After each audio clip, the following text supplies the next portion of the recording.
வணக்கம். நம்ம சேனலுக்கு தொடர்ந்து ஆதரவளித்துக் கொண்டிருக்கும் நல்ல உள்ளங்களுக்கு நன்றி. 2 மணிகளை சமாளித்து விட்டார் எடப்பாடி அப்படிங்கிற மாதிரி தான் தகவல் வருது. குறிப்பாக பார்த்தீங்கன்னா வேலுமணி, தங்கமணி 2 பேரும் வந்து சென்ட்ரலில் வந்து நல்ல அணுக்கமாக இருக்காங்க. பிஎஸ் கோயலோட ரொம்ப தொடர்பில் இருக்காங்க. எப்படியும் பிஜேபி கூட்டணிக்கு போகணும்னு முடிவில் இருக்காங்க அப்படிங்கிறது எல்லாருக்கும் தெரியும். இது வந்து கைப்புண்ணுக்கு கண்ணாடி வேணாம். அவங்க அதில் ஒரு 6 பேர் போய் எடப்பாடிகிட்ட பேசினது எல்லாம் பொது வழியில் வந்தது. எடப்பாடி கொஞ்சம் டவுன் ஆகிட்டார், நம்மளே சொன்னோம். ஆனால் அவர் ஏற்றம் பெற்றதையும் நம்ம சொல்லணும். அதான் ஜனநாயகம். இன்னைக்கு இருக்கக்கூடிய சூழ்நிலை திடீர்னு நடந்தது என்னன்னு கேட்கும்போது, வேலுமணி, தங்கமணி உள்ளிட்டவர்கள்ட்ட இருக்கக்கூடிய ஆட்கள் அவர்களை இழுக்கும் வேளையில் எடப்பாடியும் அவங்க பையனும் ரொம்ப தீவிரமாக இருந்து அதில் சில மீன்களும் மாட்டியிருக்குங்கிற மாதிரி தான் சொல்கிறாங்க. ஏன்னா இன்னைக்கு வேலுமணி, தங்கமணி வேற என்ன ஆப்ஷன்? அவர் கட்சியை தான் உடைக்க முடியுமா? இன்றைக்கி இருக்கிற நிலைமையில் அதிமுகனா எடப்பாடி தான், அதில் மாற்று கருத்தில் தொடர்ந்து நம்ம சொல்லுவோம். அவர் வேலை செய்யலை, வேகமாக இல்லைன்னு நம்ம நிறையா குறை சொல்கிறோம். ஆனால் எடப்பாடி தான். இன்றைக்கி அவர் கொடுத்த பேட்டியை வச்சு பார்க்கும்போது முதல்லையே அதாவது வந்து பிஜேபி அப்படின்னா ரைட்டாக ஏதோ சொல்லிட்டு இருந்தார். இன்றைக்கி ரொம்ப தெளிவாக தான் கூட்டணியே இல்லைன்னு தாங்க சொன்னோன்னு சொல்லிட்டார்.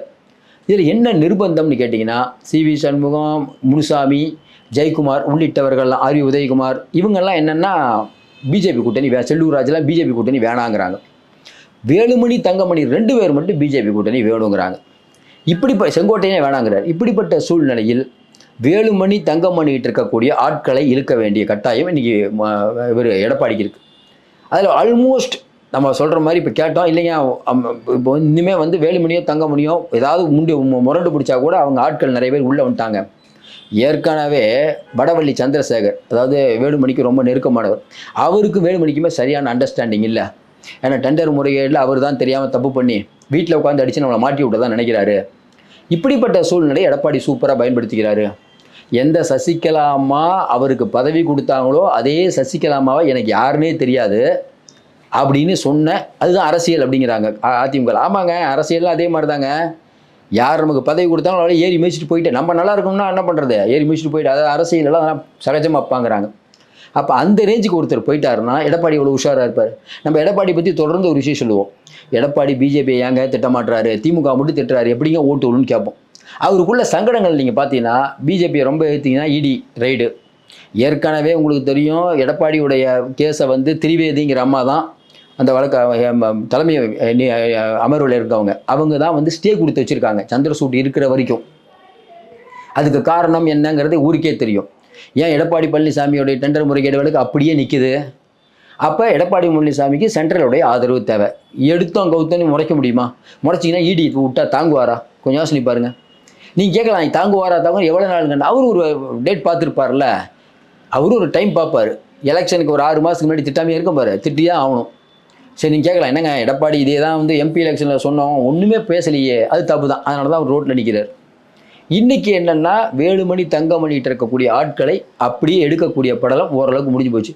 யாராவது வரலைன்னா பரவாயில்ல இருந்துட்டு போட்டுன்ட்டாராம், கட்டம் கட்டிடுங்க பார்த்துக்கலான்ட்டாராம்.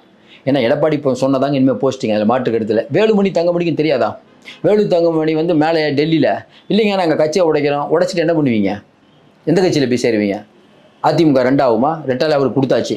சரியோ தப்போ இன்றைக்கி அதிமுகவில் 3/4 பேர் எடப்பாடி ஆளாக இருக்கிட்டாங்க. அவங்க ஒரு முடிவு பண்ணிட்டாங்க, இனிமேல் எடப்பாடியை பறிச்சுட்டு ஒன்றும் பண்ண முடியாதுங்க, ஒன்றும் வேணாம், இவங்கெல்லாம் ஒன்றும் சேர மாட்டாங்க.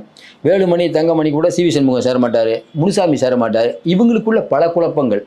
அப்போ எடப்பாடியை பகிச்சிட்டா உள்ளதும் போயிடும். பிஜேபியில் போனால் 10 ஓட்டு தேராது, மரியாதை கிடைக்காது. ஏற்கனவே போனவங்களோட நிலைமையை பாருங்கள்.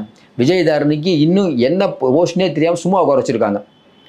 அதுக்கப்புறம் பார்த்தீங்கன்னா நிறைய பேர் சொல்லிகிட்டே இருக்கலாம். திமுகலேருந்து போன கூகா கிருஷ்ணன் இறந்துட்டார், அவர் அந்த பக்கம் ஓடிட்டார் டக்குன்னு. இப்படி சொல்லிகிட்டே போகலாம். துரைசாமி என்னன்னாரு, கேபி ராமலிங்கம் என்னன்னாரு, அப்படி இருக்க வேண்டியதுதான். 10ஓட 11 ஒன்றும் டெவலப் ஆகாது, ஓட்டும் கிடைக்காதுன்னு வேலுமணிக்கு தெரியும். அப்போ என்ன பண்ணுவார்? இன்றைக்கி எடப்பாடி பழகிட்டு அடிபணிய வேண்டிய நிலைமையில் தான் இருக்காது. அது ஓரளவுக்கு பெரிய அளவுக்கு வெற்றி பெற்று விட்டார். இன்னும் குறிப்பாக சொல்லலாம், கோயம்புத்தூர் இருக்கக்கூடிய முன்னாள் மேயர் ஒருத்தர், அவரை லைட்டாக வளர்க்கக்கூடிய வேலைகள்லாம் பண்ணிகிட்டு இருக்காங்க.